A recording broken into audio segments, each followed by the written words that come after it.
آدم علیہ السلام اور ابلیس کی، تو اس نے دھوکہ دیا کیسے تھا کہ تم امر ہو جاؤ گے، تم ہمیشہ کے لیے زندہ رہو گے اور تم فرشتے نہ بن جاؤ، تو امورٹل بن جاؤ گے اگر. اور یہ میں آپ دونوں کو نا ایک انٹرسٹنگ سیٹینک ورژن بتاتا ہوں اس اسٹوری کا، جو فری میسنز جو ہے نا ان کے سرکل میں سنایا جاتا ہے. وہ یہ کہ ایکچولی گاڈ دو ہیں.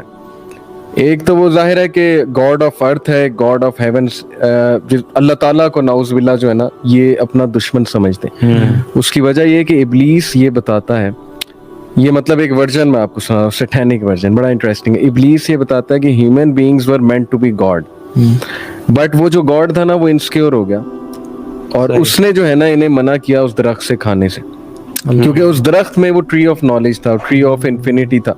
تو وہ کھا لیتے تو یہ اپنی اس میں آ جاتے اور انہوں نے گاڈ بن جانا تھا. تو میں ان کو فریڈم دینا چاہتا تھا، لیکن اس گاڈ نے مجھے بھی نکال دیا، نعوذ باللہ انہیں بھی نکال دیا. اللہ. اب یہ پوری گیم ہے، پوری سٹوری. اور دیکھیں اللہ تعالیٰ نے یہ باتیں سورہ الاعراف میں بھی اور مختلف آیات میں کہ شیطان تمہیں اللہ کے بارے میں دھوکے میں نہ ڈالے، یعنی تمہیں کوئی ایسے نیگیٹو پروپیگنڈا نہ کرے، ایسی سٹوریاں نہ سنائے. اور لٹرلی یہ ایک ورژن ہے ان کے فری مسونک سرکلز میں کہ ایکچولی میں سیویئر ہوں تمہارا، میں تمہیں ٹری آف نالج سے کھلا رہا تھا. وہ جو ایپل کا کانسیپٹ ہے نا کہ ایپل کھلا رہا تھا میں تمہیں تاکہ تم گاڈ بن جاؤ، تم امر ہو جاؤ. اب وہی پرپز ہم نے یہاں پہ اچیو کرنا ہے. وہ کیسے ہم نے اچیو کرنا ہے، وہ پھر اس کے سارے عبادات اور جو کانسیپٹس ہیں فری میسنری کے اور جو بھی ان کے سرکلز میں ہوتا ہے. آپ نے ایپل کہا نا، میرے ذہن میں یہ ایپل آیا یہ والا. اللہ اکبر. یہ ایک تھیوری ہے. I can link something, بہرحال یہ کچھ ظاہر ہے. اگر آپ دیکھیں سبحان اللہ کہ جنہوں نے آج تک کلیم کیا کہ میں رب ہوں، ابلیس کا وہ چہیتا ہے. جی ہاں جی ہاں. فرعون نے کہا ربکم الاعلی. ہم نے تعویذ کھولے ہیں جس میں فرعون، قارون، حامان، شداد کے نام لکھے ہوتے ہیں. جیسے ہمارے لیجنڈز کون ہیں؟ عمر بن خطاب، ابوبکر صدیق، علی بن ابی طالب. ابلیس کے لیجنڈز کون ہیں؟ جن کو وہ بہت پریز کرتا ہے، ہیروز کون ہیں؟ وہ لوگ جنہوں نے گاڈ ہونا کلیم کیا. اور ابلیس گاڈ ہونا خود بھی کلیم کرتا ہے، اور یہ جو حرکتیں کرتا ہے، جیسے اللہ کا کان عرش علی الماء، اللہ کا جو عرش تھا وہ پانی پہ تھا، ابلیس نے اپنا تخت پانی پہ سجاتا ہے. بالکل صحیح. Just to.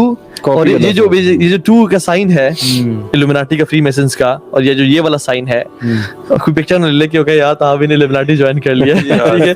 تو یہ جو سائن ہے بیسیکلی یہ ہے 1+1. ہمیشہ یہ ایک ہے واحد الاحد، یہ ہے ایک کے ساتھ ایک اور ہے. تو ابلیس اب جو بھی حرکتیں دیکھیں نا، وہ چاہتا ہے کہ میں اللہ تعالیٰ نے جو کیا ہے نا اس کو ریسیپروکیٹ کروں اور ریپلیکیٹ کروں، اور وہ میرے میں چیزیں آ جائیں. اس لیے وہ اپنے کو کہتا ہے کہ میرے سامنے، وہ یہی کلیم کرتا ہے نا گاڈ آف ارتھ میں ہوں. اگر آپ سارے ریلیجنز دیکھ لیں، ایجپشین مائتھولوجی، گریک مائتھولوجی، ہندو مائتھولوجی، اس میں ہمیشہ آپ کو نا ایک ایول سا گاڈ بھی ملے گا. آپ یہ مارول کی موویز اٹھا لیں، یہ جو تھور ہے اس کا جو بھائی ہے لوکی، وہ بھی نیچر میں تو گاڈ ہی ہے نا، سو کالڈ گاڈ. تو وہ تھوڑا سا ایول ہے، وہ ریبیلیس ہے، وہ جیلس ہو گیا، یعنی وہی ایڈم اینڈ ابلیس کی سٹوری.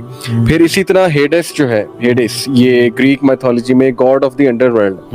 اسی طرح ہندو میتھولوجی میں جائیں تو شیوا گاڈ آف ڈسٹرکشن ہے. اسی طرح سومیرین میتھولوجی میں جائیں، انکی جو ہے وہ ان کا بہت بڑا گاڈ، وہ میرے نزدیک یعنی ابلیس ہے. اسی طرح آپ کسی بھی ریلیجن میں چلے جائیں، آپ کو نا وہاں ڈفرینٹ گاڈز ملیں گے، اور ان میں ایک گاڈ یہ ملے گا جو انڈر ورلڈ کا گاڈ ہے، جو مطلب بڑا پاورفل ہے لیکن اینگری ہے اور بڑا ایگوئسٹک ہے وغیرہ وغیرہ. تو یہ وہی سٹوری بار بار کاپی ہو رہی ہے آدم علیہ السلام اور ابلیس والی.